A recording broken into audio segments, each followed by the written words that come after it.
Hi friends, this is Ravi వీడే. ఈ వీడియోలో లైటింగ్ కానీ కెమెరా యాంగిల్ కానీ కొంచెం డిఫరెంట్గా ఉండొచ్చు, కొంచెం అడ్జస్ట్ అవ్వండి.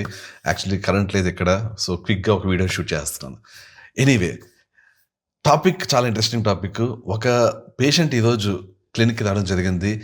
చాలా ఇంట్రెస్టింగ్ సినారియో. ఆ వ్యక్తి డైజెషన్ సమస్య అని చెప్పి టాప్ గ్యాస్ట్రోఎంటరాలజీలో టాప్ హాస్పిటల్, మన తెలుగు స్టేట్స్లో టాప్ హాస్పిటల్కి వెళ్తే సైకియాట్రిస్ట్కి వెళ్ళి కలువు అని చెప్పి దాని మీద క్లియర్గా సైకియాట్రిస్ట్ని కలవాలి అని చెప్పి ఆ వ్యక్తికి కేషీట్లో రాసిచ్చారు. ఆ వ్యక్తి నా దగ్గరకు రావడం జరిగింది. ఆ వ్యక్తి ఏంటి, నిజంగా డైజెషన్ ఇష్యూస్తో బాధపడుతున్నాడా, లేకపోతే నిజంగానే ఆ వ్యక్తి పిచ్చోడా, సైకియాట్రిస్ట్ని కలవాలా? ఈ విషయం గురించి నేను డీటెయిల్గా చెప్తాను. అయితే ఈ టాపిక్లోకి వెళ్ళే ముందు మీకు చెప్పాలి, అదేంటి అంటే విజయవాడలో ఈ నెల 15న, అంటే ఈ ఆగస్టు 15 మధ్యాహ్నం 1:30 నుంచి వర్క్షాప్ కండక్ట్ చేయబోతున్నాను. చాలా ఇంట్రెస్టింగ్ వర్క్షాప్ ఇది. చాలా ఇంపార్టెంట్ విషయాలు నేను ఈ వీడియోలో, ఈ వర్క్షాప్లో మాట్లాడబోతున్నాను. కంప్లీట్ ఆటో ఇమ్యూన్ జబ్బుల పుట్టు పూర్వోత్తరాల నుంచి వాటిని ఏ విధంగా కంప్లీట్లీ రివర్స్ చేసుకోవచ్చు, మేనేజ్ చేయొచ్చు, అన్ని విషయాలు చాలా డీటెయిల్గా మాట్లాడతాను. అలాగే డయాబెటీస్ ఏ విధంగా రివర్స్ చేయొచ్చు, ఏ విధంగా డయాబెటీస్ని రివర్స్ చేసి మళ్ళీ తిరిగి రాకుండా చేసుకోవచ్చు, అంటే పర్మనెంట్ సొల్యూషన్ ఏంటి, ఇంకా ఇలాగ చాలా చాలా విషయాలు నేను ఆ వర్క్షాప్లో చాలా డీటెయిల్గా మాట్లాడబోతున్నాను. ఇప్పుడు దాకా మీరు ఏ వర్క్షాప్ అటెండ్ అయినా ఈ వర్క్షాప్లో నేను చెప్పే విషయాలు చాలా యూనిక్గా, చాలా అప్డేటెడ్గా, చాలా చాలా ఇంట్రెస్టింగ్గా ఉంటాయి. ఇంకా పెప్టైడ్ థెరపీ లాంటి కొత్త కొత్త వైద్య విధానాల గురించి కూడా నేను మాట్లాడబోతున్నాను ఈ వర్క్షాప్లో. సో ఎవరైనా సరే ఈ వర్క్షాప్ ఇంట్రెస్టింగ్ ఉన్నవాళ్ళు ఈ స్క్రీన్ మీద కనిపిస్తున్న నెంబర్కి మీరు వాట్సాప్ చేయడం కానీ, లేకపోతే వర్కింగ్ అవర్స్లో ఫోన్ చేసి కానీ మీ రిజిస్ట్రేషన్ని కన్ఫర్మ్ చేసుకోండి. ఎంట్రీ ఫీ లాంటిది ఏదీ లేదు. ఈసారి వర్క్షాప్ కంప్లీట్లీ ఫ్రీ. దానికి రీజన్, కొంతమంది ఈ వర్క్షాప్కి స్పాన్సర్ చేయడం జరుగుతుంది. వాళ్ళు ఎవరనేది నేను ఆ వర్క్షాప్ రోజున నేను మీకు చెప్తాను. సో అందువల్ల ఈ వర్క్షాప్ మీకు ఫ్రీగా అందుతుంది. ఓకే, సో టాపిక్లోకి వచ్చేద్దాం. ఇందుకే వర్క్షాప్ ఎక్కడ, మర్చిపోయాను ఆ విషయం చెప్పడం. వర్క్షాప్ ఎక్కడంటే విజయవాడలో ఉండవల్లి కరకట్ట రోడ్ దగ్గర చందన ఫామ్ హౌస్, అక్కడ ఈ వర్క్షాప్ జరగబోతుంది. గుర్తుంచుకోండి, ఆగస్టు 15 మధ్యాహ్నం 1:30 స్టార్ట్ అవుతుంది. అక్కడ ఇంకొక అడ్వాంటేజ్ ఏంటి అంటే సప్లిమెంట్స్, రెవిడే న్యూట్రిషన్ సప్లిమెంట్స్ అన్నీ కూడా అప్ టు 50% డిస్కౌంట్ తోటి మీకు అక్కడ లభిస్తాయి. అంటే వర్క్షాప్కి అటెండ్ అయిన వాళ్ళకి ఇదొక ఎడిషనల్ అడ్వాంటేజ్. ఇది కేవలం వర్క్షాప్ అటెండ్ అయిన వాళ్ళకి మాత్రమే ఉంటుంది. ఆ ముందు కానీ ఆ తర్వాత రోజులు కానీ ఎప్పుడు ఈ డిస్కౌంట్ ఉండదు. ఓన్లీ వర్క్షాప్ రోజున, వర్క్షాప్ లొకేషన్లో మాత్రమే ఇది ఉంటుంది. ఓకే, ఈరోజు వీడియో టాపిక్లోకి వచ్చేద్దాం. గ్యాస్ట్రిక్ సమస్యతో వెళితే ఆ వ్యక్తిని పిచ్చోడు అని ముద్ర వేయడం కరెక్టా? క్లియర్గా చెప్తాను. ఒక ల్యాబ్ టెక్నీషియన్ ఇతను, చాలా ఇప్పుడు ఈ ఊరు కూడా కాదు, అతను కరీంనగర్ అనుకుంటా, ఊరు మర్చిపోయాను నేను, కరీంనగర్ కానీ హైదరాబాద్ అయితే కాదు. అతను ఈరోజు నా దగ్గర రావడం జరిగింది. మొత్తం అతను తిరగని హాస్పిటల్ లేదు, కన్సల్ట్ చేయని డాక్టర్ లేడు. లాస్ట్ 4 ఏళ్ళుగా మొత్తం తిరుగుతూనే ఉన్నాడు. ఎండోస్కోపీలు అవుతున్నాయి, కానీ డాక్టర్స్ ప్యాంటాప్, పీపీఎస్ ఇవి ఇవ్వడం, లేకపోతే ఏ సుక్రోఫిల్లో, లేకపోతే ఒక ఇంగ్లీష్ మెడికేషన్ ఇచ్చి అతని స్టమక్ యాసిడ్ని తగ్గించడం, ఏదో విధంగా ఆ వ్యక్తికి తగ్గిద్దామని ట్రై చేయడం, ఆ వ్యక్తికి తగ్గకపోవడం, ఇదే జరుగుతూ వచ్చింది. చివరికి నేను చెప్పకూడదు హాస్పిటల్ పేరు, టాప్ హాస్పిటల్ అని మీరు అర్థం చేసుకోండి. ఆ హాస్పిటల్కి అతను వెళ్ళడం జరిగింది. ఆ హాస్పిటల్లో కేర్ షీట్ నేను చూశాను క్లియర్గా, కన్సల్ట్ సైకియాట్రిస్ట్ అని ఉంది. అంటే బేసికల్గా అక్కడ కింద డీటెయిల్గా రాసేది కూడా, ఈ వ్యక్తి సైకలాజికల్ ఇష్యూస్తో బాధపడుతున్నాడు తప్పించి ఈ వ్యక్తికి డైజెషన్ ఇష్యూస్ లేవు అని రాసింది. సరే, అతని ఇష్యూస్ ఏంటని అడిగితే అతను అన్నం తినడానికి భయపడుతున్నాడు. ఎందుకంటే ఒకసారి అన్నం తిన్నాడా 3 గంటల పాటు నరకం అతనికి. అన్నం తింటే ఏమవుతుంది, మొత్తం ఈ పైన అంతా పట్టేసి, చెస్ట్ అంతా పట్టేసి ఒక రకమైన కంజెస్ట్ అయిపోయి వాంతి వచ్చేయడం, ఇలా మొత్తం కంప్రెషన్ అయిపోవడం. అది అతను చెప్తుంటే అర్థమైంది, మనం అది అనుభవిస్తుండగానే మనం గ్రహించలేమని చెప్పి. సో అందువల్ల అతనికి ఏదైనా తినాలంటే భయం, అన్నం తినాలంటే భయం, ఏదైనా తినాలంటే భయం. సో, డాక్టర్స్‌కి ఈ విషయం చెప్తుంటే ఎండోస్కోపీ చేస్తే అందులో మహా అయితే యాంట్రల్ గ్యాస్ట్రైటిస్ వస్తుంది. అంతకు మించి ఇంకేమీ లేదు. అది క్యూర్ చేయడానికి ట్రై చేస్తున్నారు. క్యూర్ అవుతుంది. బట్ స్టిల్ ఆ వ్యక్తికి ఇదైతే అదే ఉంటది. అంటే గ్యాస్ట్రైటిస్ క్యూర్ అయినంత మాత్రం ఇష్యూ పోవట్లేదు. సో, ఏమై ఉంటుంది? సింపుల్‌గా డాక్టర్స్ ఎంతకే తగ్గకపోయేసరికి నీకు పిచ్చి నీకేమీ లేదు. సింపుల్‌గా అసలు నీకు అంతా బావుంది అని చెప్పేసి తేల్చేశారు. ఇంతకీ ఆ వ్యక్తి యొక్క సమస్య ఏంటి? మీకు డీటెయిల్‌గా ఒక కాన్సెప్ట్ ఎక్స్‌ప్లెయిన్ చేస్తాను. చాలామందికి తెలిసిన కాన్సెప్ట్ ఒకటే SIBO, small intestinal bacterial ఓవర్‌గ్రోత్.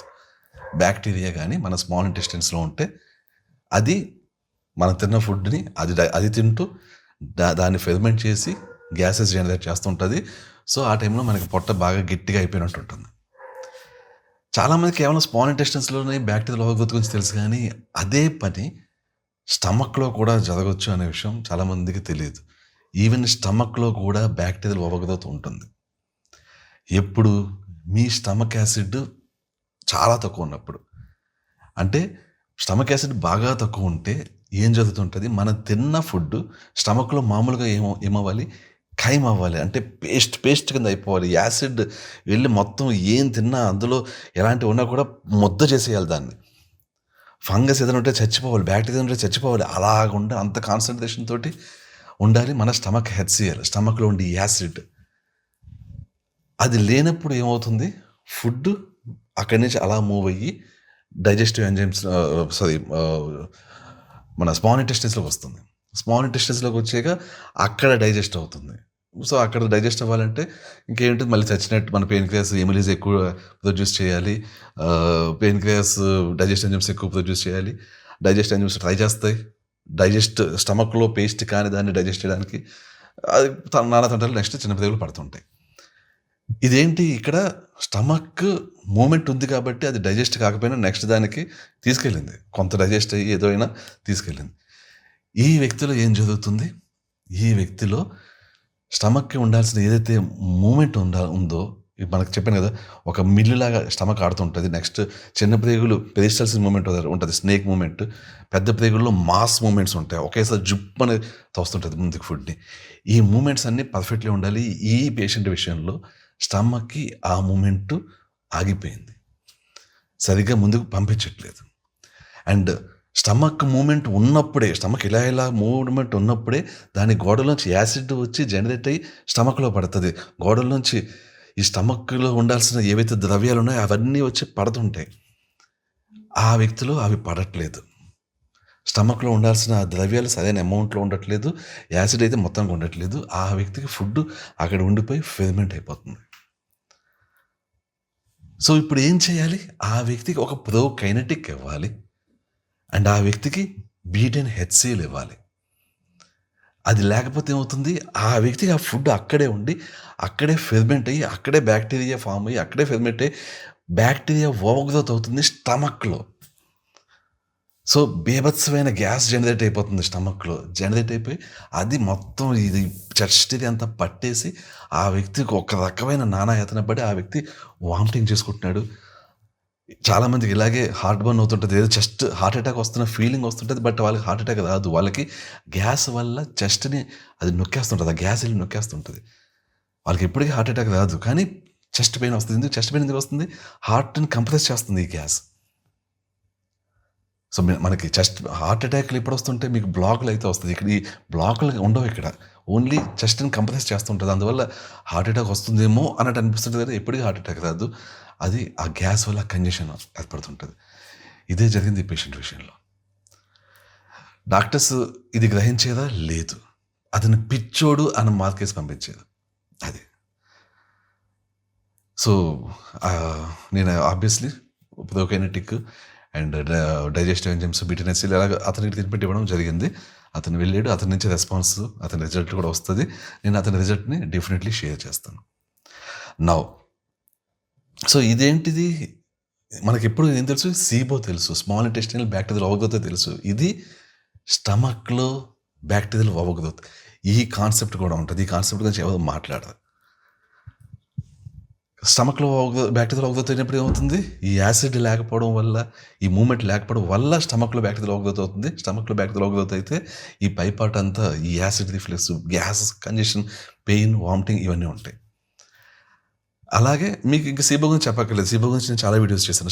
Small intestinal bacterial overgrowth. అది ఉన్నప్పుడు ఏమవుతుంది? పొట్ట టైట్‌గా సిమెంట్ చేసినట్టు అయిపోతుంటది. పట్టేస్తది. గ్యాస్ పైనుంచి వస్తది. గ్యాస్ కింద నుంచి వస్తది. ఎందుకంటే 2 వైపులా మనకు ఓపెనింగ్ ఉంటుంది. అటు పైకన్నా రావచ్చు, ఇటు కిందకన్నా రావచ్చు. 2 జరుగుతుంటాయి అండ్ పొట్ట పట్టేసినట్టు ఉంటది. ఎందుకని బ్యాక్టీరియా బాగా ఎక్కువైపోయింది స్మాల్ ఇంటెస్టైన్స్‌లో. అది అక్కడ ఉన్న ఫుడ్‌ని తినేసి ఫెర్మెంట్ చేసేస్తుంది. ఇలాగే లార్జ్ ఇంటెస్టైన్స్‌లో కూడా బ్యాక్టీరియల్ ఓవర్‌గ్రోత్ ఉంటుందా? హ్మ్. చాలా, చాలా విచిత్రమైన క్వెషన్ ఇది.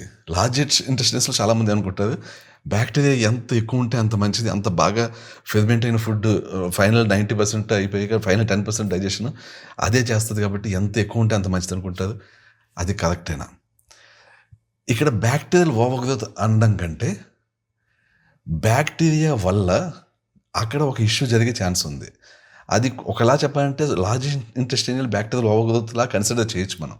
అంటే లార్జ్ ఇంటెస్టైన్స్ మూవ్‌మెంట్ తక్కువైతే, ఎక్కువసేపు ఫీకల్ మ్యాటర్ అక్కడ ఉండిపోతే, అది అక్కడ ఉండి బ్యాక్టీరియా దాని నుంచి గ్యాస్ బాగా జనరేట్ చేసి, లార్జ్ ఇంటెస్టైన్స్‌లో కూడా గ్యాస్ ఓవర్‌లోడ్ అయ్యేలా చేయొచ్చు. అప్పుడేమవుతుంది? అప్పుడు మీ పొట్ట డిస్టెండెడ్ అవుతుంది. అంటే పొట్ట బాగా వచ్చేస్తది. గ్యాస్ పొట్ట. స్మాల్ ఇంటెస్టైన్స్ వల్ల పొట్ట టైట్ అవుతుంది. లైట్‌గా ముందుకొస్తుంది గానీ, ఇదైతే చాలా బాగా ముందుకొస్తుంది. చాలా మంది ఫ్యాటీ లివర్ ఉన్న వాళ్ళకి పొట్ట ఉంటది. ఫ్యాటీ లివర్ పొట్ట అంటారు కానీ, అది యాక్చువల్‌గా ఫ్యాటీ లివర్ పొట్ట కాదు. మెయిన్ లార్జ్ ఇంటెస్టైన్స్‌లో మూవ్‌మెంట్ స్లో అయిపోయినప్పుడు వచ్చే పొట్టది. మిగిలిన బాడీ అంతా నార్మల్‌గా ఉంటది. పొట్ట మాత్రం డుమ్మని బాగా ముందుకొచ్చుంటది.